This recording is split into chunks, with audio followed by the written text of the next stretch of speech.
Hey everyone, this is your DJ Brian Jew on the drive-in, and you're listening to TBS efm 101.3. And well, yesterday was Seollal, and we're officially in the new year. No matter what you say or how you calculate it, 2012 is officially and finally over. So, to all you people who are going to say 2012 was the end of the world, everyone's going to die, no civilization, whatnot. What happened? What happened in 2012? I'm still breathing. Y'all still breathing. Y'all crazy. And right now, you know what? I feel free. And that's what the first song is about. It's from the movie Free Willy, a film about a boy and a killer whale that was released in 1993. So here's a song by my man Michael Jackson himself. Will you be there? Welcome back to the Drive-In on TBS efm 101.3 in Seoul and surrounding areas, and GFN 98.7 in Gwangju and 93.7 in Yeosu. I'm your go-to guy for the hour, Brian Jew, and I'd like to first remind you how to get in touch with us here at TBS EFM. You can call the studio at 02-778-1013 or send us a text at sharp 1013 for a charge of 51 to your smartphones, or simply send us an email at efmdrivein@gmail.com.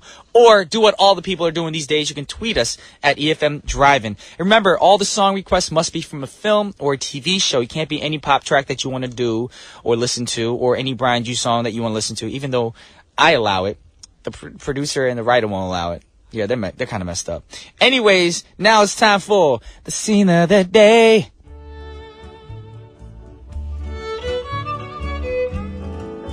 Alrighty, y'all, for all you loverbirds out there, Valentine's Day is right around the corner. So all this week, we're going to play scenes from romantic movies or romantic comedy films.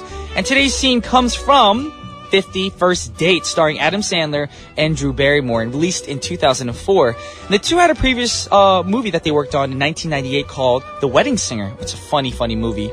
And in 50 First Dates, it's about a woman named Lucy, played by Drew Barrymore, who wakes up every morning thinking that it's Sunday morning, which reminds me of the song Sunday Morning by Maroon 5. Anyways, she forgets everything once she goes to sleep, and she repeats the same day over and over again. And her father and brother have accepted the fact that she will live the same day again and again, and instead of being honest with her and explaining the situation every day, they just act like the day is the same all the time. So, every morning she goes to this cafe, and goes to the cafe to have breakfast, actually, not to go to the cafe. And one day, Mr. Adam Sandler's character, Henry, is there as well. And he starts flirting with her, mingling with her, and they're really hitting it off and everything. And the next day, he sees her again, and she doesn't recognize him. So Henry's character decides to find ways to ask her out again and again every day. So, well, one night, they spend the night together. You know, they have a nice romantic evening, but nothing could prepare him for what's going to happen the next morning. So, let's have a listen. Let me a little... Oh my gosh, that sounds so terrible. I don't know what I'd do in that situation. Could you imagine if you woke up, somebody next to you in the same house, and they don't recognize you, and you think you're going to rob them or hurt them and everything? And that'd be pretty scary if that happened every day. Like the person you fall in love with forgets who you are, freaks out, starts screaming, claiming they're going to call 911 or in Korea 119. You know, that'd be a scary thing. But then again, if you think it on the flip side, could you imagine arguing with that person and the next morning you knew they would forget everything? That'd be kind of cool, because you could say bad things to the person, call them bad things. You shouldn't. I'm not urging you guys or recommending this, but I'm just saying, in that situation, it'd be cool, because then you can play it off like nothing ever happened the night before. Anyways, Drew Barrymore and Adam Sandler do make a funny couple, though. And I love watching them in movies together, Wedding Singer, this film as well. And I hope they do another film together soon, because that'd be pretty cool. They make a good team. So we're going to listen to a song from this film, and this is the Beach Boys with Wouldn't It Be Nice. Once again, that was the Beach Boys with Wouldn't It Be Nice. And I want to tell you guys what's coming up on today's show. It's Monday. And you know what Monday means? That means Mike Jones will be in the studio with me for not Action Mondays, but Reaction Monday. And hopefully he won't have a smoocher meter. I know I say that all the time because I want to make sure he's listening, because a smoocher meter is good for women, but not for Brian. Yes. Unless there's a woman in here and I could smooch-o-meter my way of smooching. Whatever. Anyways, we're going to go into the next song request. And the next request is from the movie Rocky 3, which was released in 1982. And the request comes from Cherry, or Teddy in Korean. And you know, this is where Rocky films started to get a little bit silly. We had Hulk Hogan and Mr. T in this one. And Rocky is now a rich, successful boxer with a big house and not, many major problems in his life. And it just started to take us out of the element of what made us fall in love with Rocky in the first place. You remember? down in his luck, washed up boxer, from the city. And he had his girlfriend and everything. But now he's a big star, big time. He's living the life. He's like Biggie Smalls and P. Diddy. I don't know how that connection works at all, but I just said it out there anyways. And this film, it's pretty predictable as well. And Rocky's gonna win, obviously, because he's the main character in this movie. He never loses. We get the point. But there's a great song from the film, and this is Survivor singing Eye of the Tiger, requested by Chetty. Check it out, y'all. That was Eye of the Tiger with Survivor singing that song. It was requested by Chetty. Well, we have another song request for you guys right now. The next request is from the $1 Million Baby soundtrack, and the song was requested by 8776. And the $1 Million Baby movie was released in 2004, directed by Mr. Clint Eastwood himself. He's a great director. I've seen a lot of his films, and I respect him more as a director than actor back in the day. I mean, he's a great actor, too. All us boys growing up in the States watching him, was it Dirty Harry? I forget the character he played. Yeah, Dirty Harry. Yes, and, we grew up on that. So Clint Eastwood was a good actor, but I think he's an even better director. And I could tell it's all about death in this film, and I just want to simplify things. It's Rocky with a girl pretty much in this film. That's what it is, yes. Rocky with a girl.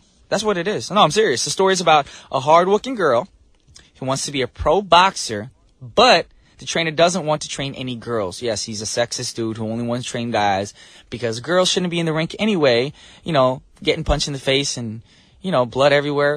That's not a good scene. No one wants to see a girl get beat up. Some people might, but, that's not my thing. I don't want to see that.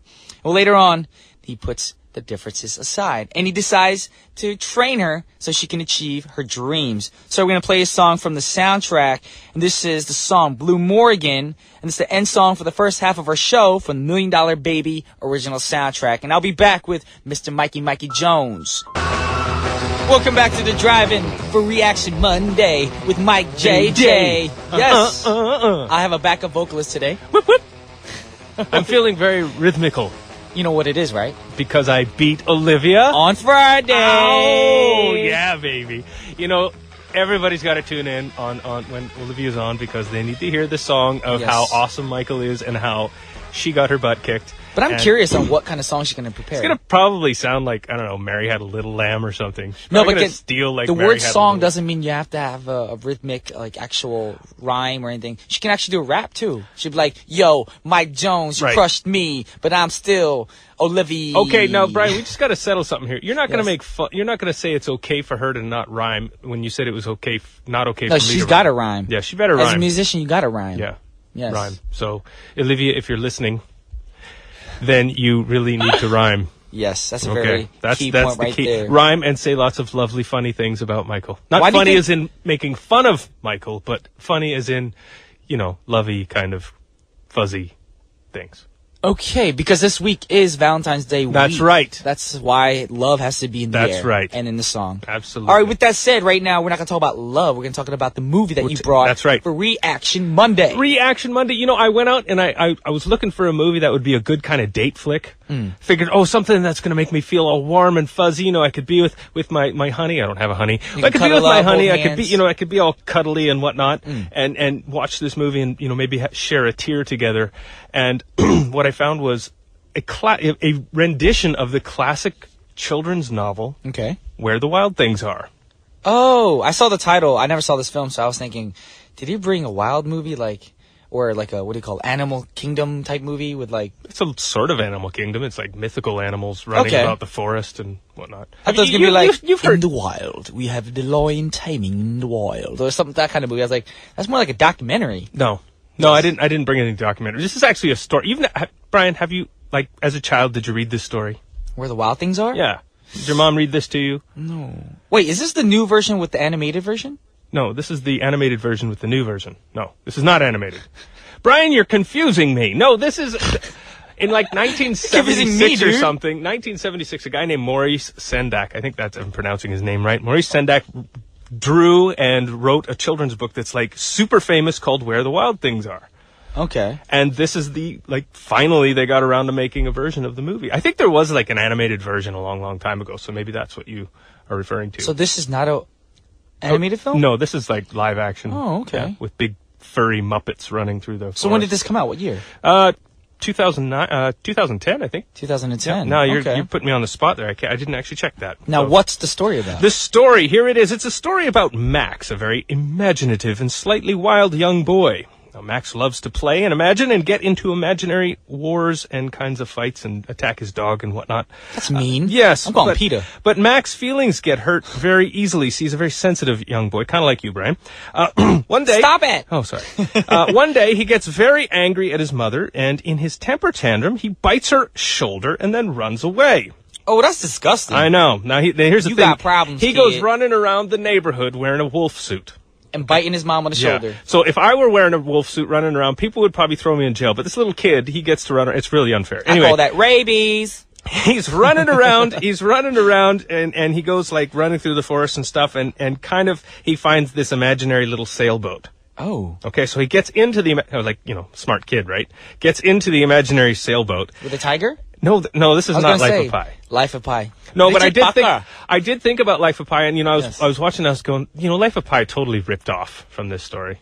But it didn't, did it? It didn't at all. Okay. Anyway, so the land of the wild thing. He gets on the boat. He sails across this like gigantic ocean, and he goes to the land of the wild. Still things. sounds like Life of Pi to me. Okay. Yeah, but he doesn't have any wild things in the boat. He goes to a land that has wild things, and he meets and befriends a group of these mythical beasts. They're giant, big, furry looking. They kind of look cute. Have you ever seen Never-Ending Story? I love that movie. Never-Ending Story.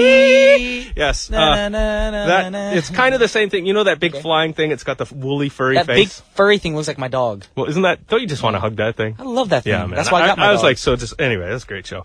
This is basically, it's a forest filled with these mythical beasts that look just like giant, never-ending story monsters.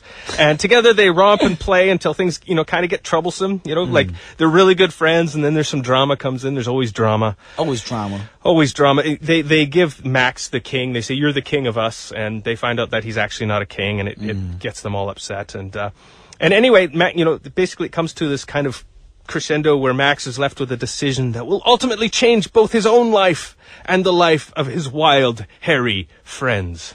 Wild, hairy friends. Yes. Cool. I'm hairy. I'm a bit wild. You don't look hairy or wild. You're very tame. I'll show you my chest, but, Not on radio. No, we want one day when we have like a. There's actually a sound that studio? makes if I actually show you my chest, there's a sound. It goes. The hair comes out. It goes. What's like a magic trick? Hocus pocus.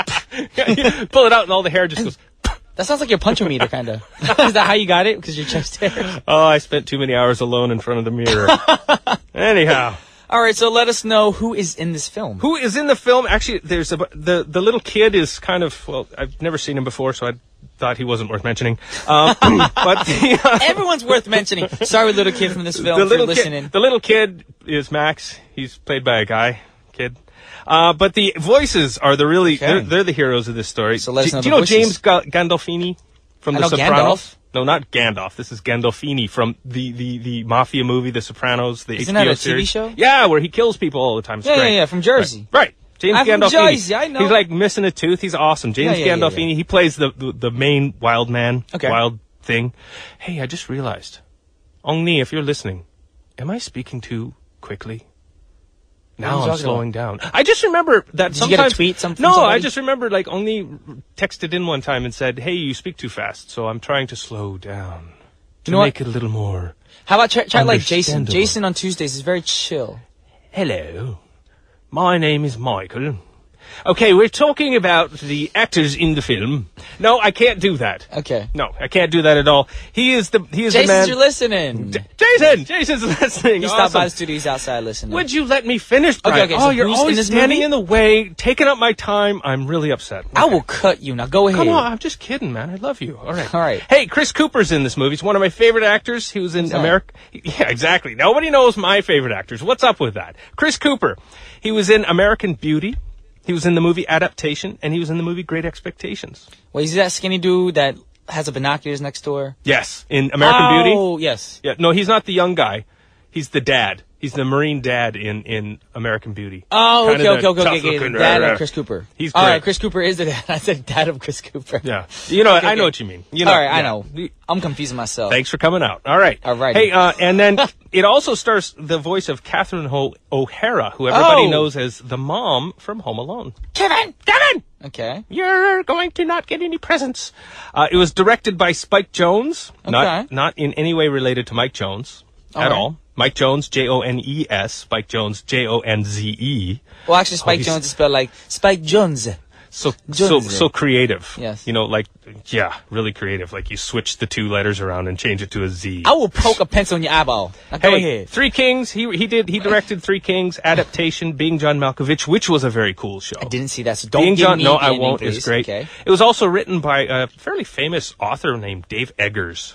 Okay. Dave Eggers, he wrote a book called The Heartbreaking Work of Staggering Genius, a really long book that I've never read and probably never will read. Alrighty. And it was produced by Tom Hanks, which is surprising. When we come back, I suppose I'll tell you all about it. Awesome. Then we'll have a song right now from the soundtrack. Yep. This is Arcade Fire with Wake Up. Once again, that was Arcade Fire with Wake Up. What a great song. It is a great song. It is. I love it. Yes. Makes me want to sing and be happy. That song actually it appears in the trailer for the movie. Yeah, where the wild things are. Don't I just want to say the trailer is actually the best part of the whole entire movie. To be honest, I think that's true about a lot of films. It's really sad. They show every highlight in every film in the trailers, and they put really good music with it, which is what they did. And it sold me. The trailer sold me. And then when you watch the movie, you're like, "Where's the song?" But it's only at the ending credits. No, and it wasn't even there. Where's the song? And where is all the drama that the trailer actually had anything to do Exacto mundo. I was crying. I was watching the trailer and go, this movie is going to change me, man. It's going to change me. It's going to touch me deep. And it did change you. It made you hairy. It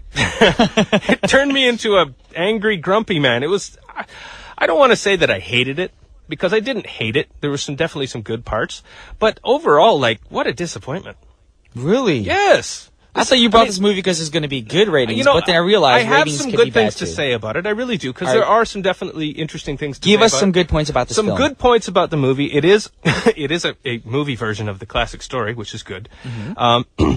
It's actually, what I liked is there's kind of a mythical, psychological tale. It's about the, I guess, process of letting go of when you're a child. You know, you've got this, ego system, which I'm the king, I am in charge of everything, I want the world to be exactly as I am. Okay. And part of getting older, part of maturing is learning to let go, that, hey, I'm not in charge, I'm not the king of the world. And you're not Leonardo DiCaprio. And I really don't want to be the king of the world. And so there's some interesting scenes in the movie where Max is pulling away from the island going back home, and you can see he's leaving his wild self behind. He's taking a step away from wanting to be free. Why would you want to give up your wild self? I love my wild self. Well, no, see, that's part of it, though. Part of it is he doesn't necessarily... one of the guys says, as he's getting on his boat, one of the big monsters says, speak nicely about us. And I think there's a lesson in there, because all people are supposed to hold on to their wild self. But they're not supposed to let their wild self run their life. Exactly, because everyone has a good self. That's right. And a lot of, people try to not show their good self and try to be all tough, That's right. And the wild self is very good. The wild self is very good. We need that wildness in our life. That's right. Because without that wildness, we'd have a boring life. And we wouldn't have hair on our chest. I don't have hair on my chest. I think Olivia has hair on her chest. You know what? I think so, too. Yes. When she comes in, if you just okay... No. I'm going to text her later and be like, you need to add something about hair on your chest in the song. Alrighty. With that said, we're going to go straight to the evaluation. I wanted to say some bad stuff about this. Okay, well, bad stuff. But don't say too much, because you want people to see the film. It just feels forced. I thought I was going to cry, and it felt like it was trying to make me cry, and I didn't cry, because I was looking to cry. You know what, though? What? The fact that you just said all these things, I'm going to watch the movie, and I bet you I will cry, because now I'll have low expectations for the film. And it'll touch you. Well, I hope you do. I hope you do. It got good ratings. Rotten Tomatoes said it was really good. Okay. Reasonably good. So there. So my rating system, I always change rating systems except for the smooch-o-meter when I do a romance and the punch-o-meter when I do an action. This one is the warm fuzzy-o-meter. Do you know what a warm fuzzy is? Do I have to feel a warm fuzzy? A warm fuzzy is where it's moms give warm fuzzies to their children when they hug them. They rub their back and go, oh, warm fuzzy, and it makes you feel really good. But how are you going to express that on the radio? I would give you a warm fuzzy, but, well, you might not respect me after, so I'm worried about that. I'm down for whatever. Anyhow, the warm fuzzy-o-meter is the meter of how good this movie makes you feel, the reaction that I got from it, and I would only give it a 3 on a scale of 5 warm fuzzies. So 3 out of 5. That is the warm fuzzy sound. I was counting the first, that's 5 right there. So whoa. That's 7, man. 8, 9. Just give it 15, but okay, that was 3. Whoop is 1. Okay. Yeah. So I get it now. Yeah. So there you have it, guys. We have 3 warm fuzzies out of 5. So that means this film is still worth watching. Yes. Even though they had some bad parts that Yes. he didn't like. Yes. Personally, he didn't like. Everyone is up, everyone's a critic on films, So you guys be the judge. Let us know what you think. Go watch a film if you like fantasy films. I'm going to go see it because now that Mike told me he didn't cry, I have a feeling I'm going to cry. If you cry, Brian, you have to let us know. Alrighty, I will let you know. The one thing it does have is a great soundtrack. Great soundtrack. Alrighty, with that said, thank you, Mike. We're going to see you next bet. Monday. Bye, everybody. But we're going to play a song for you, all you listeners out there. This is Karen O and the Kids with All Is Love. That was the song Karen O and the Boys with All Is Love. With the movie that Mike brought today. I forgot the name of the movie. Where the Wild Things Are? Yes, that was the movie that Mike talked about today, who he gave 3 out of 5 Fuzzy Wuzzies. But right now, it is time to wrap up the show. But stick around because we have 1013 Main Street with An Jung-hyun next. And if you're listening from GFN, then stay tuned for Hello Korea. And I hope you guys have a great Monday. The last song of the hour that we brought for you guys today is by Billie Holiday. So here's Blue Moon from the New York soundtrack. And this is Brian Ju signing off.